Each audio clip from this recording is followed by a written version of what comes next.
혹시 예수님의 십자가를 묵상할 때 비참함이나 혹은 인간적인 불쌍함이나 혹은 자신이 피할 수 있음에도 불구하고 피하지 않는 그런 어리석음이나 혹은 예수님의 그 고통을 생각할 때 내 삶에도 내가 가지고 있는 그 고통과 대비해서 함께 고통을 느끼는 그런 정도의 느낌을 가지시나요?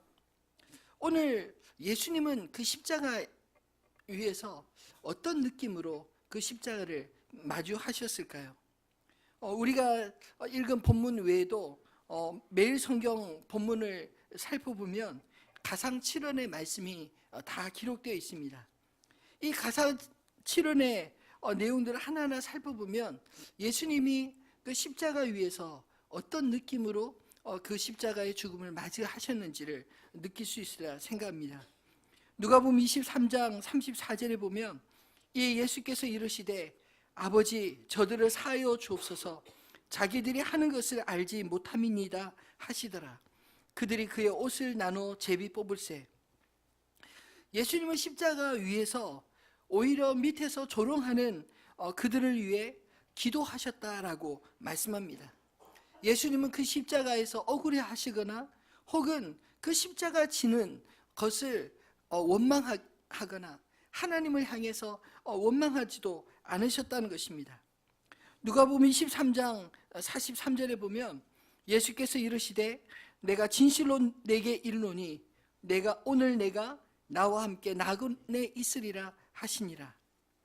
마지막 순간까지 한 영혼, 함께 죽어가는 그 한 영혼을 위해서도 오히려 주님은 그를 구원하시는 그 장면을 보여주고 있지 않습니까? 또 요한복음 19장 우리가 읽은 본문, 어제와 오늘 이 본문을 보면 또 세 가지 가상 언어가 있습니다. 예수께서 자기의 어머니와 사랑하시는 제자가 곁에 서 있는 것을 보시고 자기 어머니께 말씀하시되 여자여 보소서 아들이니이다 하시고 또 그 제자에게 이르시되 보라 내 어머니라 하신대 그때부터 그 제자가 자기 집에 모시니라. 그 후에 예수께서 모든 일이 이미 이루어진 줄 아시고 성경을 응하게 하려 하사 이르시되 내가 목마르다 하시니 예수께서 신포도주를 받으신 후에 이르시되 다 이루었다 하시고 머리를 숙이니 영혼을 떠나 가시니라. 예수님은 십자가에 남겨진 자들, 그 어머니 마리아를 그 제자 요한에게 맡기는, 서로에게 부탁하는 그 장면을 보여주고 있고, 그리고 육신을 입고 이 땅에 오신 그 목적을 주님은 십자가 위에서 다 이루었다라고 선언하셨습니다. 그리고 마태복음 27장 46절에는 제9시쯤에 예수께서 크게 소리질러 이르시되 엘리 엘리 라마 사박다니 하시니 이는 곧 나의 하나님 어찌하여 나를 버리셨나이까 하는 뜻이라. 모든 인간의 대속제물로 고통 중에 아버지를 아버지라 부르지 못하고 심판자 되신 하나님께 부르짖었다고 말씀하고 있지 않습니까? 그리고 누가복음 23장 46절에는 마지막으로 예수께서 큰 소리로 불러 이르시되 아버지여 내 영혼을 아버지 손에 부탁하나이다 하시고 이 말씀을 하신 후 숨지시니라. 마지막 자기의 영혼을 하나님 아버지께 맡기시다 부탁하신 그런 장면으로 주님은 십자가 위에 생을 마쳤습니다. 예수님은 그 고통과 수치의 십자가 위에서 죽어 가시면서도 오늘 이 본문의 말씀들을 묵상할 때 실패하였다 이렇게 여기지 않았다는 것을 분명히 느끼지 않습니까? 또한 누군가를 원망하지도 않으셨습니다. 오히려 예수님의 모든 사명이 다 이루어진 줄 아시고 오늘 본문에 다 이루었다 말씀하십니다. 십자가의 고통과 죽음을 주님은 사명의 마지막 완성으로 그렇게 여기셨기 때문입니다. 어떤 과정인가요? 구세주로서 자신만이 져야 할 사명으로 아셨기 때문에 그 처절한 죽음과 고통을 통과하신 것이 아닐까요? 마지막에 예수님처럼 다 이뤘다라고 말할 수 있는 인생이 과연 우리 중에 몇 명이나 되겠습니까? 저는 가끔 생각해 봅니다. 제 인생의 마지막 임종을 앞두고 사랑하는 우리 아이들과 그리고 성도님들 앞에 과연 내 인생의 사명, 나도 예수님처럼 다 이뤘다, 이렇게 말할 수 있다면 얼마나 행복할까? 그리고 예수님의 삶을 돌아보면 예수님의 삶이 이 땅에서 결코 길진 않으셨지만, 그러나 이 땅에 오신 삶의 목적을 다 이루었다라고 말할 수 있었기 때문에 예수님의 삶은 참 행복했다, 마지막으로 그렇게 말할 수 있지 않을까요? 그렇다면 예수님이 이 땅에서 과연 무엇을 이루기를 원하셨을까요? 주님이 이 땅에서 이루신 일이 무엇입니까? 또 우리가 이 땅에서 이루며 살아야 할 것은 무엇인가요? 예수님은 이 땅에서 자신의 사명을 온전히 성취하셨습니다. 오늘 본문 28절에 보면 그 후에 예수께서 모든 일이 이미 이루어진 줄 아시고 성경을 응하게 하려 하사 이르시되 내가 목마르다 하시니, 오늘 본문의 28절에 다 이루어진 줄 아시고라는 그 단어와 이 30절에 다 이루었다, 이 단어가 똑같은 말로 쓰였습니다. 테텔레스타이. 이 이루어진 줄 아신다는 그 표현에 예수님은 모든 일, 자신에게 모든 일이 이미 이루어진 줄 아셨다고 말씀하고 있습니다. 그 일이 무엇입니까? 육신을 입고 오신 그분이 스스로 자신을 제한하고 이 땅에서 친히 이루신 사명, 그것을 표현하기 위해서 성경을 응하게 하려 하사 내가 목마르다, 육신을 가지셨기 때문에 그 십자가상에서 깊은 목마름을 경험하시고, 그리고 주님이 이루실 모든 일들을 다 이루었다는 것입니다. 사실 우리가 보기에 예수님께서 정말 모든 것을 다 이루셨나? 때로 의구심이 들지 않나요? 예를 들면 그 시대의 소경들, 안진뱅이, 귀신 들린 자를 주님이 모두 고치시지는 않으셨지 않습니까? 여전히 이 땅에는 고통받은 사람들이 가득하고 예수님의 손길을 필요로 하는 사람들이 여전히 예수님을 기다리고 있었을 텐데, 주님의 그 사랑의 손길을 기다리는 사람들을 여전히 남겨두고서 어떻게 다 이루었다, 이렇게 말할 수 있었을까요? 마찬가지로 우리의 삶에 미련이 남는 것도 역시 우리가 해야 할 그런 일, 필요로 하는 그 수많은 손길들 앞에서 늘 우리는 쫓기고 늘 답답함을 경험하고 있지 않습니까? 그렇다면 예수님이 다 이루셨다고 하신 것은 도대체 무엇일까요? 예수님에게 주어진 사명, 그것을 다 이루셨다는 것입니다. 예수님은 모든 병든 자, 모든 가난한 자, 모든 귀신 들린 자들을 다 고치기 위해서 오신 것이 아닙니다. 예수님이 이 땅에서 병든 자와 가난한 자, 또 귀신 들린 자를 고치신 것은 복음의 역할, 즉 복음으로 회복될 하나님 나라를 모습들을 우리에게 보여주신 것입니다. 요한복음 12장 8절에 보면 예수님은 제자들이 이렇게 말씀하셨습니다. 가난한 자들은 항상 너희와 함께 있거니와 나는 항상 있지 아니하리라. 이 말씀은 이 모든 것들은 제자들과 믿는 자들에게 복음 전파와 함께 맡겨주셨다는 것을 의미하는 것이 아닐까요? 예수님이 이 땅의 모든 것들을 다 이루신 것이 아니라 예수님이 이 땅에서 하셔야 될 모든 일을, 본인의 일을 다 마치시고, 그리고 남겨진 가난한 자와 병든 자들, 귀신 들린 자들, 여전히 죄악 가운데 인생의 자유함을 뺏긴 자들에게 예수님은 그의 제자들을 보내기를 원하신 것입니다. 예수님의 진정한 사명은 십자가를 지기 위해서 오신 것입니다. 우리가 해결할 수 없는 죄의 짐을 대신 짊어지시기 위해 자신의 죽음으로써 우리를 살리시기 위해 주님이 오신 것입니다. 죽음에는 고통이 따릅니다. 예수님은 거기에 고통뿐만 아니라 수치까지 당하셨습니다. 하나님이 인간에게 모욕당하시며 죽으시는 모습, 그것이 바로 십자가의 죽음 아닌가요? 그 십자가의 죽음을 주님은 처절하게 당하셨고 그 모습을 우리에게 보여주셨습니다. 우리의 사명은 대가를 지불해야 할지 모릅니다. 그 대가는 내가 감당하기 벅찬 것일 수도 있습니다. 그러나 사명을 알고 치르는 대가 지불은 결코 불행하다 할 수 없습니다. 왜냐하면 열매가 나타나기 때문입니다. 여러분, 이 땅에 복음을 전하기 위해 이 땅에 모든 것을 버리고 왔던 그 선교사님들 기억하시나요? 대동강변에 한국 땅을 밟자마자 순교의 피를 흘렸던 토마스 선교사나 한국 최초의 선교사로 언더우드와 함께 와서 성경 번역 중에 배가 침몰하는 그 과정에서 한국인을 살리고 돌아가신 아펠렌젤러 선교사의 죽음들, 여러분, 이런 죽음이 저는 결코 헛되지 않다고 생각합니다.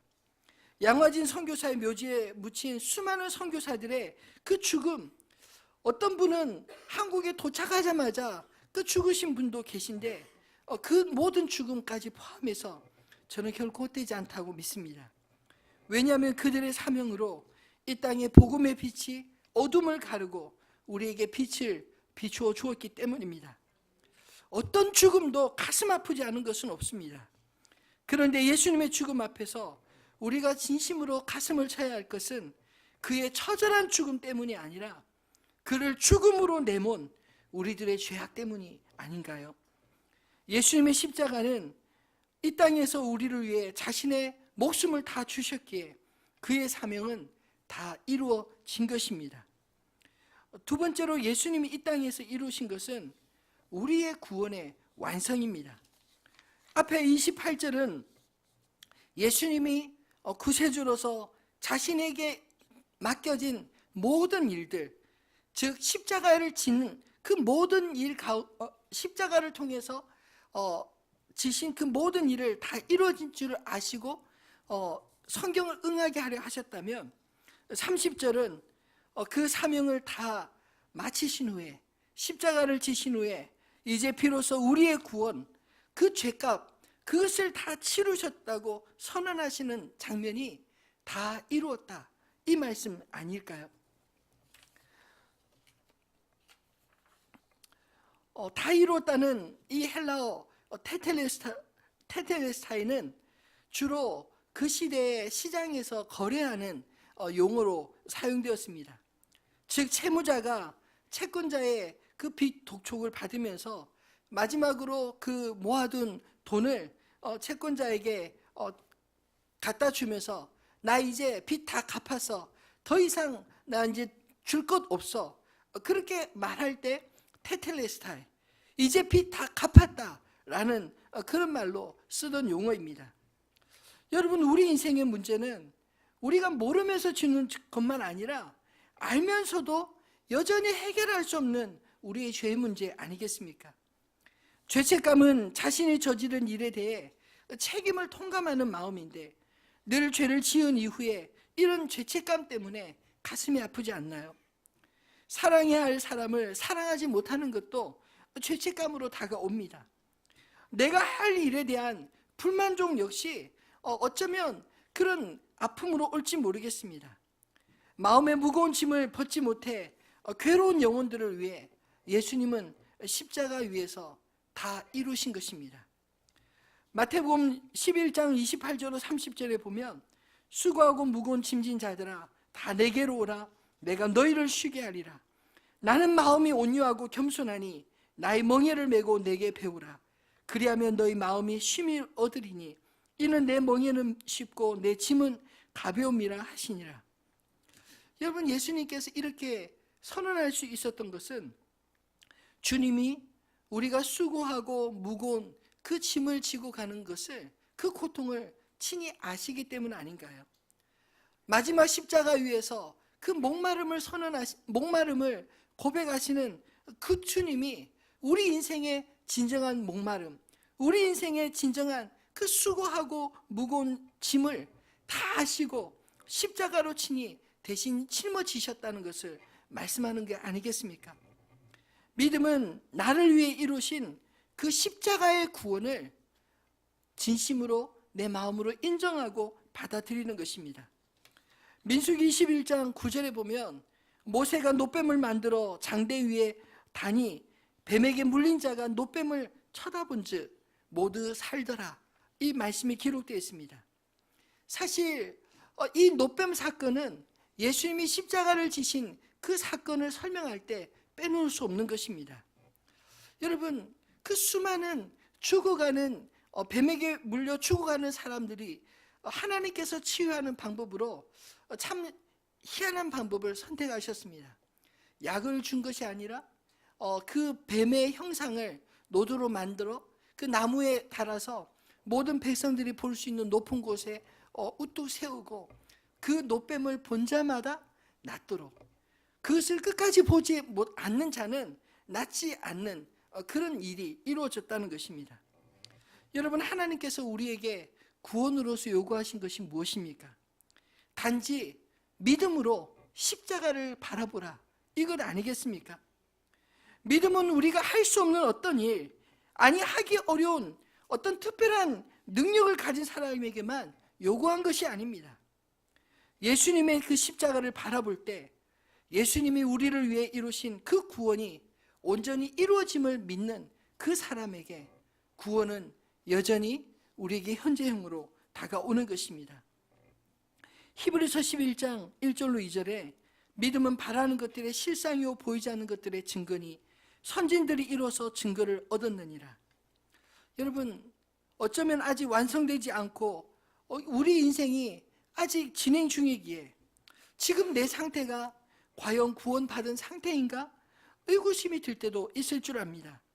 그러나 믿음은 우리의 완전한 구원을 미리 앞당겨 바라보고 그 감격을 미리 누리는 것 아닐까요?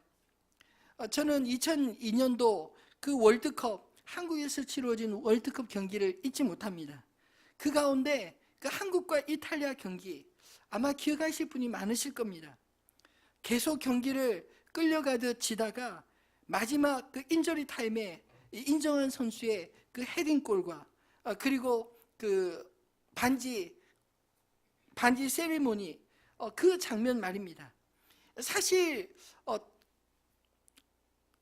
그 녹화가 아닌 그 실시간으로 생방송으로 볼 때 저는 그 경기를 보면서 이제 여기까지구나, 이제 16강에서 끝났다, 이렇게 생각하고 정말 끄고 싶었습니다.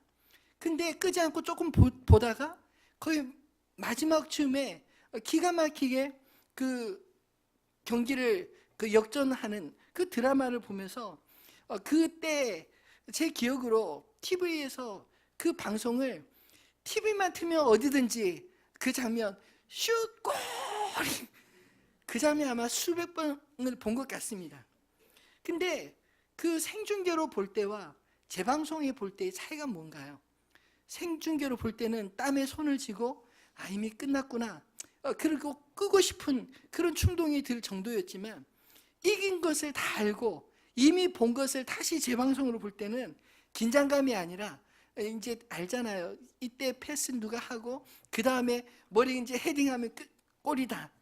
그 모습을 보면서 여유 있게 즐기지 않습니까? 왜냐하면 이미 이긴 경기인 줄 알면서 보기 때문에 여유가 생기는 것입니다. 여러분, 믿음은 이미 이루어진 우리의 구원을 오늘로 끌어당겨 현실로 살아가는 태도가 아닌가요? 저는 믿습니다. 제 인생의 내일 일은 모르지만 제 인생의 마지막은 알기 때문입니다. 왜냐하면 성경에 제 인생의 마지막을 이미 기록해 놓았기 때문입니다.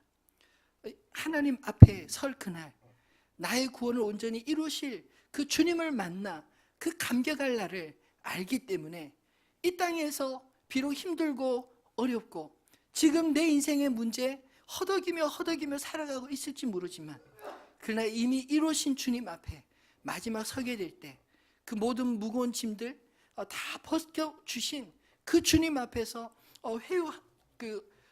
그 주님을 만날 그 소망이 제 안에 있기 때문입니다.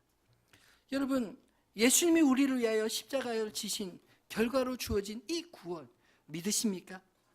테텔레스타이, 여러분이 이루신 게 아닙니다. 하나님이 이 땅에 육신을 입고 오셔서 십자가의 죽으심으로 이루신 것입니다. 우리를 향해 끊임없이 공격해오는 사단의 공격으로부터 여러분의 마음 지킬 수 있는 힘이 어디에 있나요?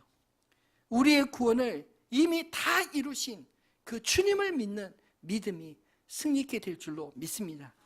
말씀을 맺겠습니다. 그러면 우리는 이 땅에서 무엇을 이루며 살아야 할까요? 우리 각자에게 인생에 주신 소명을 이루어 가시기를 주님의 이름으로 축원합니다. 나의 구원을 이루기 위해 여러분 몸부림치며 살지 마시고 나를 위해 이루신 주님의 구원을 누리며 사시기를 바랍니다. 여러분, 나의 구원은 내가 이루는 게 아닙니다. 나의 구원은 주님이 이루셨습니다. 그 주님을 믿음으로 우리가 예수님을 대신하며 살아가려고 애쓰기보다 주님이 나에게 맡기신 그 사명, 그 소명을 오히려 생각하고 예수님이 나를 위하여 십자가를 지신 것처럼 나는 누군가의 구원을 위해 내가 흘려야 될 땀과 눈물, 그것을 기억하며 우리 각자에게 주신 십자가를 질 수 있게 되기를 주님의 이름으로 축원합니다. 마태복음 6장 33절로 34절 말씀 우리 마지막으로 같이 한번 읽어볼까요? 그런즉 너희는 먼저 그의 나라와 그의 의를 구하라. 그리하면 이 모든 것을 너에게 더하시리라. 그러므로 내일 일을 위하여 염려하지 말라. 내일 일은 내일이 염려할 것이요 한날의 괴로움은 그날로 족하니라. 아멘. 여러분, 예수님께서 말씀하신 것처럼 먼저 주님의 나라와 주님의 의를 위해 사시기를 바랍니다. 우리의 내일은 하나님께 맡기기를 소원합니다. 내일을 위하여 염려하고 고통을 스스로 당겨서 받기보다 오히려 기도함으로 나에게 주어진 오늘의 하루의 삶, 오늘 하루의 소명을 성실하게 하루하루 살아가게 될 때 궁극적으로 우리를 위하여 이루신 하나님의 구원이 우리의 삶 속에서도 온전히 이루어질 뿐만 아니라 나의 소명을 통해 또 누군가에게 하나님의 구원을 흘려보내는 축복의 통로로 쓰임받게 될 줄로 믿습니다. 예수님의 이 다 이룸의 역사 가운데 하나님의 주시는 평강이 저와 여러분의 생애 가운데 늘 함께 하시기를 소원합니다. 오늘 주신 이 말씀을 기억하면서 우리들의 찬양 466장 함께 찬양하겠습니다.